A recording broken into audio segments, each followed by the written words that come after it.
Borisna, hoi. Asi haiduna Sudhirbu kauri. Bye Sudhir. Sudhirna, kaidarage bye. Ai bye degi Resmigi maramda khara hange tawbane. Hango kai maramno. Manane, sumaina wangang dabse. Yumdasu dum sumaina dum tawbra. Bye, inaupine kaina thagatpagi wanateko. Madi wasu pakna ngangjadabane. Aduga yamnasu ingjadabjabane. Mana ngasi fawbada school da maise.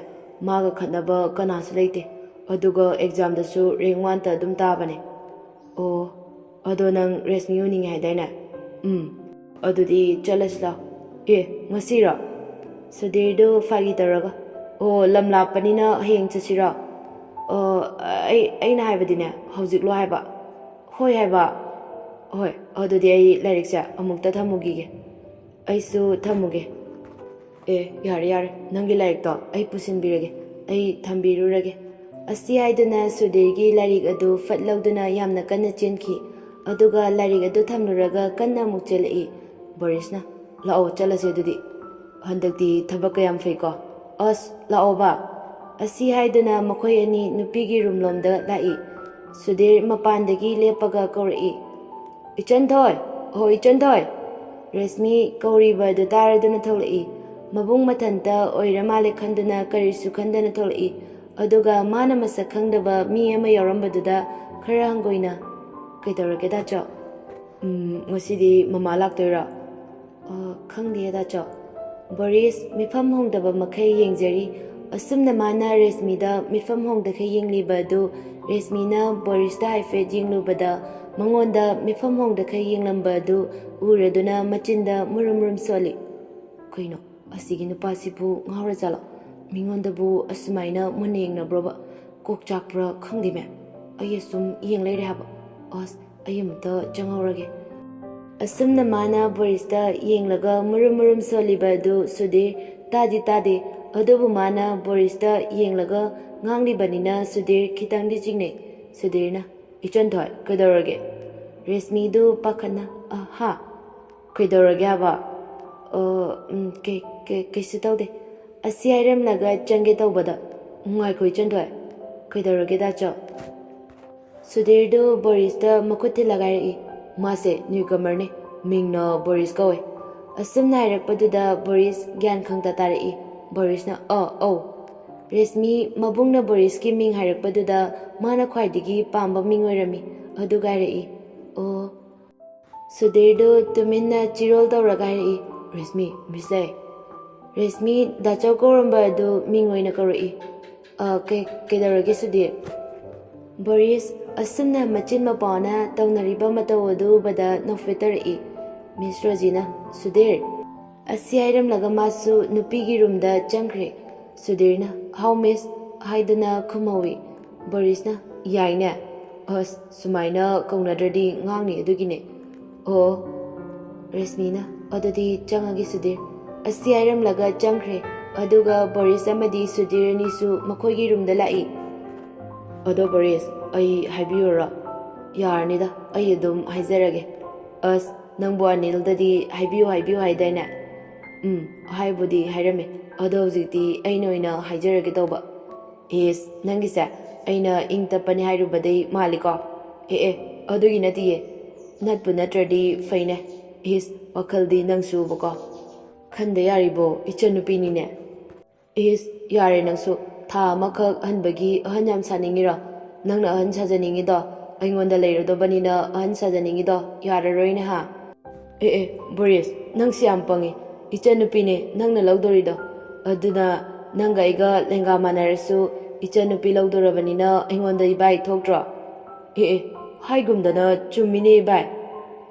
Mingogdo khara khajik thumandra. Nangna hojikta ibai thoi hairamdaina. Adudi thoi haiba khaktane kaudi haidedana. Mabani magna asumna wari sanaringaida Mayamna. Karino masen mabaise wari yamna nungaiba maliko. Sudhirna nangsu bako hojikta ina Borisda ibai karopagi mingogdo thumalina hainaringaisida nangna amuk Mayrabadu nooga yadeko ibai mingtholga yam thuna phangkreba.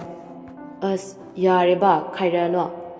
Mayrabadu Borisda mu onsilaga ꯅꯪꯁꯨꯅꯤꯅꯦ ꯃꯁꯦꯟ ꯃꯤꯡꯒꯧꯒ ꯊꯨꯅ ꯐꯪꯗꯅ ꯅꯕꯥꯅꯤꯃꯛ ꯃꯉꯥꯏꯔꯦꯅꯦ ꯃꯩꯔꯥꯕꯗꯨ ꯕꯣꯔꯤꯁꯇ ꯑꯃꯨꯛ ꯑꯣꯟꯁꯤꯜꯂꯒ ꯅꯪꯁꯨꯅꯤꯅꯦ ꯃꯁꯦꯟ ꯃꯤꯡꯒꯧꯒ ꯊꯨꯅ ꯐꯪꯗꯅ ꯅꯣꯏ ꯃꯉꯥꯏꯔꯦꯅꯦ ꯍꯥ ꯕꯣꯔꯤꯁꯇꯨ ꯌꯥꯝ ꯉꯛꯅ ꯍꯥ ꯀꯔꯤꯕꯣ ꯃꯩꯔꯥꯕꯅ ꯑꯁ ꯅꯪꯉꯣꯟꯗ ꯉꯥꯡꯕꯁꯤꯗꯤꯕꯀꯣ ꯑꯃꯗ ꯇꯥꯔꯒ ꯑꯃꯗ ꯐꯥꯎꯗꯣꯛꯏ ꯍꯥꯏꯗꯨꯅꯤ ꯑꯁ ꯌꯥꯔꯦ ꯌꯥꯝ ꯃꯥꯜꯂꯦꯀꯣ ꯃꯥꯜꯂꯤꯉꯩꯗꯨꯗ ꯇꯣꯛꯍꯧꯔꯣ ꯚꯥꯏ ꯏꯁ ꯑꯁꯤ ꯍꯥꯏꯗꯨꯅ ꯃꯈꯣꯏ ꯃꯔꯤꯁꯨ ꯅꯨꯡꯊꯤꯜꯒꯤ ꯃꯇꯝ ꯑꯣꯏꯕꯅ ꯇꯨꯝꯅꯕ ꯆꯪꯈ꯭ꯔꯦ ꯉꯥꯏꯍꯥꯛ ꯇꯨꯝꯂꯕ ꯃꯇꯨꯡꯗ ꯏꯔꯨ ꯂꯨꯖꯕ ꯂꯣꯏꯔꯗꯨꯅ ꯃꯥꯒꯤ ꯂꯥꯏꯔꯤꯛ ꯄꯥꯗꯨꯅ ꯂꯩꯅꯔꯤ ꯕꯣꯔꯤꯁ ꯏꯁꯤꯡ ꯊꯝꯕ ꯔꯨꯝꯗ ꯏꯁꯤꯡ ꯍꯥꯟꯕ ꯂꯥꯛꯄꯗ ꯃꯥꯒ ꯅꯍꯥꯟꯋꯥꯏ ꯁ꯭ꯀꯨꯜꯗ ꯄꯨꯟꯈꯤꯕ ꯅꯨꯄꯤ ꯑꯃꯅ ꯍꯥꯏꯔꯛꯏ ꯅꯤꯔꯨꯅ ꯕꯣꯔꯤꯁ ꯕꯣꯔꯤꯁꯅ ꯍꯥꯎ ꯅꯤꯔꯨ ꯅꯠꯇ꯭ꯔꯣ ꯃꯥꯅꯦ ꯅꯪꯗꯤ ꯁꯤꯗ ꯂꯩꯕ꯭ꯔꯥ ꯂꯩꯌꯦ ꯑꯩꯁꯨ ꯅꯪꯁꯨ ꯂꯩꯕ꯭ꯔꯥ ꯑꯗꯣ ꯅꯪꯗꯤ ꯆꯪꯂꯛꯄ ꯀꯨꯏꯗ꯭ꯔꯤ ꯃꯥꯜꯂꯦ ꯀꯨꯏꯗ꯭ꯔꯤꯌꯦ ꯑꯣ ꯑꯗꯨꯗꯤ ꯑꯩ ꯑꯃꯨꯛ ꯆꯠꯂꯒꯦꯀꯣ ꯑꯗꯣ ꯑꯃꯨꯛꯇ ꯉꯥꯏꯈꯣꯅꯦ ꯀꯩꯗꯧꯔꯒꯦ ꯅꯣꯏꯒꯤ ꯅꯃꯥꯟꯅꯕꯤ ꯔꯦꯁꯃꯤꯗꯣ ꯈꯪꯕ꯭ꯔꯣ ꯈꯪꯉꯦ ꯑꯩꯒꯤ ꯕꯦꯁ ꯐ꯭ꯔꯦꯟꯅꯦ ꯑꯗꯣ ꯀꯩꯗꯧꯔꯒꯦ ꯁꯨꯝ ꯍꯪꯕꯅꯤꯗ ꯅꯪꯒꯤꯁꯦ ꯃꯉꯣꯟꯗ ꯀꯩꯅꯣꯝ ꯍꯥꯏꯅꯤꯡꯕ ꯃꯥꯜꯂꯤꯗ ꯍꯣꯏ ꯑꯗꯨꯃꯥꯏꯅ ꯍꯥꯏꯇꯥꯔꯦ ꯑꯩ ꯈꯪꯉꯦꯕ ꯅꯪꯅ ꯍꯥꯏꯅꯤꯡꯉꯤꯗꯣ ꯑꯩꯅ ꯀꯔꯤ ꯍꯥꯏꯅꯤꯡꯉꯤꯕ ꯍꯥꯏꯔꯛꯑꯣꯅꯦ ꯅꯪꯅ ꯃꯉꯣꯟꯗ ꯅꯨꯡꯁꯤ ꯍꯥꯏꯅꯤꯡꯉꯤ ꯅꯠꯇ꯭ꯔꯣ ꯕꯣꯔꯤꯁꯇꯨ ꯏꯀꯥꯏꯅ ꯑꯗꯣ ꯃꯉꯣꯟꯗ ꯑꯃꯨꯛꯇ ꯍꯥꯏꯕꯤꯒꯦꯔꯥ ꯍꯣꯏ ꯍꯥꯏꯕꯤꯒꯦ ꯃꯥꯅ ꯌꯥꯔꯛꯇ꯭ꯔꯗꯤ ꯈꯪꯗꯦꯀꯣ ꯌꯥꯔꯛꯇ꯭ꯔꯁꯨ ꯅꯪꯅ ꯑꯃꯨꯛꯇ ꯌꯥꯅꯕ ꯍꯥꯏꯕꯤꯌꯣꯕ ꯍꯣꯏ ꯑꯩ ꯌꯥꯕ꯭ꯔꯥ ꯌꯦꯡꯒꯦ ꯅꯠꯇꯦ ꯌꯥꯍꯜꯂꯣ ꯍꯥꯏꯕ ꯍꯣꯏ ꯍꯥꯏꯕꯅꯦ ꯑꯗꯣ ꯅꯪꯒꯤꯁꯨ ꯂꯩꯔꯗꯤ ꯍꯥꯏꯕꯤꯒꯦ ꯀꯅꯥꯅೋ ꯍꯥꯏꯔꯛꯑꯣ ꯑꯩꯈꯣꯏꯒꯤꯗꯤ ꯂꯩꯖꯔꯦ ꯏꯕꯨꯡꯉꯣ ꯀꯅꯥꯅꯣ ꯑꯗꯨꯗꯤ ꯅꯪꯅꯕꯨꯗꯤ ꯈꯪꯒꯗ꯭ꯔꯥ ꯈꯪꯗꯦ ꯍꯣꯏꯅꯦ ꯈꯪꯉꯁꯨ ꯐꯔꯦ ꯈꯪꯗ꯭ꯔꯁꯨ ꯑꯩꯈꯣꯏ ꯐ꯭ꯔꯦꯟꯁꯤꯡꯗ ꯍꯪꯂꯒꯦ ꯍꯣꯏ ꯑꯗꯨꯃꯥꯏꯅ ꯑꯣꯏꯅ ꯇꯧꯔꯣ ꯃꯃꯤꯡꯕꯨꯗꯤ ꯑꯅꯤꯜ ꯀꯧꯕꯅꯦ ꯑꯗꯨ ꯑꯣꯏꯔꯦ ꯈꯪꯉꯤꯅ ꯑꯩꯅ ꯑꯍꯥꯟꯕ ꯕꯣꯔꯗꯤꯡꯗ ꯆꯪꯂꯛꯄꯗ ꯃꯥꯅ ꯏꯍꯥꯟ ꯍꯥꯟꯅ ꯊꯦꯡꯅꯩꯌꯦ ꯑꯗꯨꯒ ꯑꯍꯥꯟꯕ ꯃꯁꯛ ꯈꯪꯅꯕꯁꯨ ꯃꯥ ꯈꯛꯇꯅꯦ ꯍꯣꯏ ꯑꯗꯨꯗꯤ ꯐꯔꯦ ꯑꯩ ꯆꯠꯂꯒꯦ ꯆꯠꯂꯣ ꯑꯁꯤ ꯍꯥꯏꯔꯝꯂꯒ ꯃꯥꯁꯨ ꯁꯨꯙꯤꯔꯒꯤ ꯃꯅꯥꯛ ꯇꯝꯅ ꯆꯪꯂꯛꯏ ꯑꯗꯨꯒ ꯚꯥꯏ ꯋꯥꯁꯔꯨꯝꯗ ꯆꯠꯂꯨꯁꯤꯔꯥ ꯁꯨꯙꯤꯔꯅ ꯌꯥꯏꯌꯦ ꯑꯁꯨꯝꯅ ꯃꯈꯣꯏ ꯑꯅꯤꯁꯨ ꯋꯥꯁꯔꯨꯝ ꯂꯣꯝꯗ ꯂꯥꯛꯏ ꯑꯗꯨꯒ ꯋꯥꯁꯔꯨꯝ ꯌꯧꯔꯝꯗꯥꯏꯗ ꯀꯣꯆꯤꯡ ꯇꯧꯕ ꯃꯌꯥꯝꯒꯤ ꯁꯥꯏꯀꯜ ꯈꯥꯝꯅꯔꯒ ꯂꯩꯕ ꯃꯐꯝꯗꯨꯗ ꯔꯦꯁꯃꯤ ꯑꯃꯗꯤ ꯅꯤꯔꯨ ꯑꯗꯨꯒ ꯑꯇꯩ ꯃꯃꯥꯟꯅꯕꯤ ꯃꯌꯥꯝꯗꯨꯒ ꯋꯥꯔꯤ ꯁꯥꯟꯅꯔꯤꯕ ꯑꯗꯨ ꯕꯣꯔꯤꯁ ꯑꯃꯗꯤ ꯁꯨꯙꯤꯔ ꯎꯔꯦ ꯕꯣꯔꯤꯁ ꯆꯠꯂꯝꯕ ꯑꯗꯨ ꯆꯞ ꯂꯦꯞꯄꯤ ꯚꯥꯏ ꯑꯁꯤꯗ ꯂꯩꯔꯦ ꯑꯗꯣ ꯅꯪ ꯃꯁꯥꯗ ꯍꯥꯏꯈ꯭ꯔꯕ ꯀꯥꯏꯗꯩꯅꯣꯗ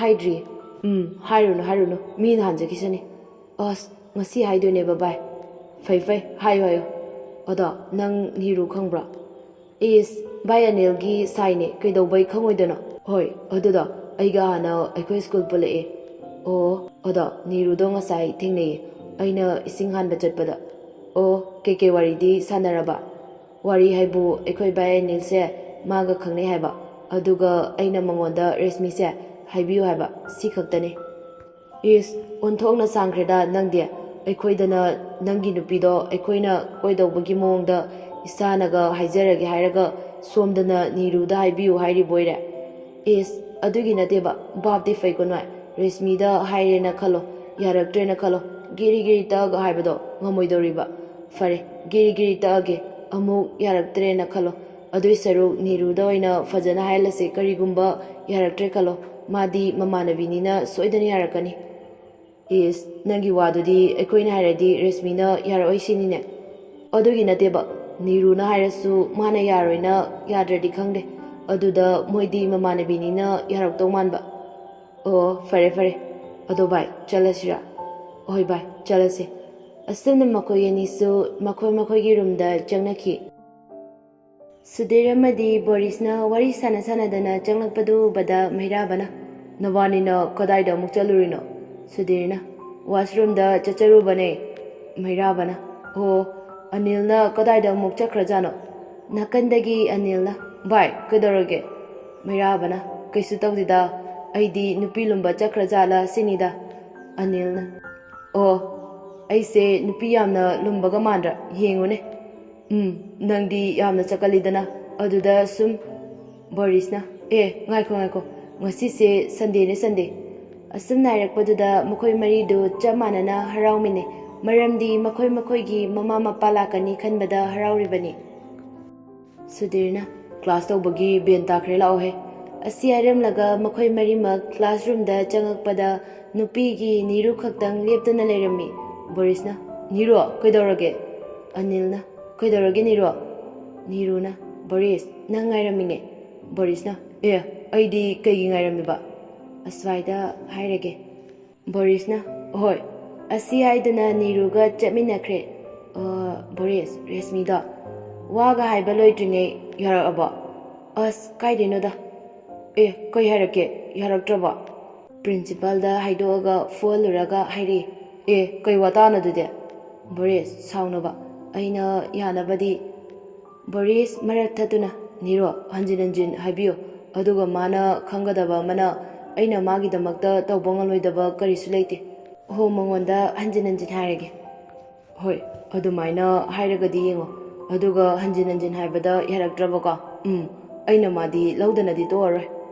Hoi ai hairage. Adumaina tawro. Adudi ai chalage ka. Hoi aisu akhoirumda amta chalukige. Hoi asi airamlaga masu mamanabagi manakta lai. Sudhirna kai wana bai. Borisna resmido yarakti adugi haibalaiba. Kai hairi no aisa. Mayarabana hairakpani. Borisna principal da haidoga foluraga hairi. Sudhirna ado manasu nangbu nungsiba male. Borisna kaino nungsiramagana nungsiramne nungsiramdragana aina nungsiba tambine. Sudhirna tambiyu.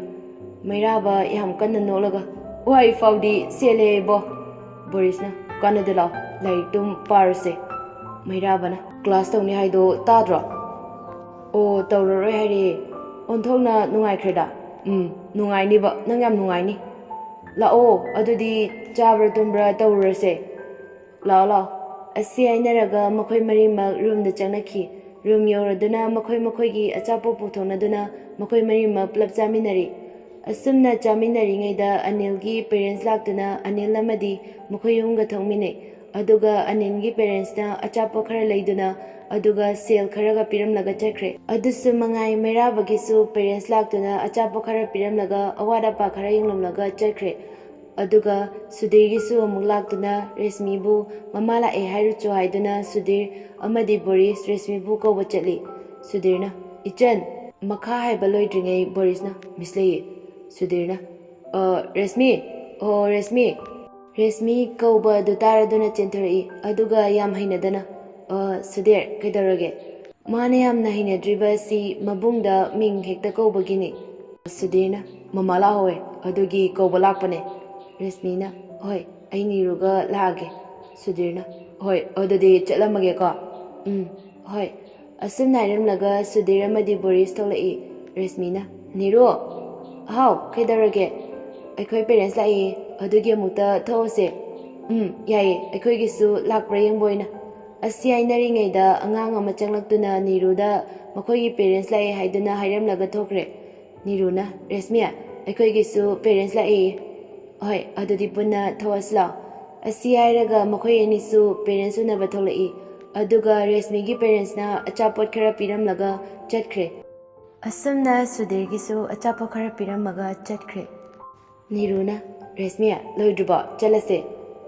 Loire Sudhir chalage ka. Sudhirna chalo. Resmina hoi asi airamlaga Niruga changminakre. Sudhirna Boris changase khoisu. Bye nangi amuk laakanda thawase. Borisna hoi bye. Asi haiduna makhoi anisu changkre. Somdana Boriski mayumduda Boris unaba chanaba haiduna memcha amadi ichan kanna loisinari. Memchana ichal loiraba natro. Ichana loire bobo. Memchana hoi lao abungna lauba laani. Ichana bobo abung haise da Boris bu boarding da thimibadu natra. Hoi mani. Ainaringaida abung lai. Ichana bobo kaka abung la amale. Memchana se nang da Boris da achapoche piyu ko.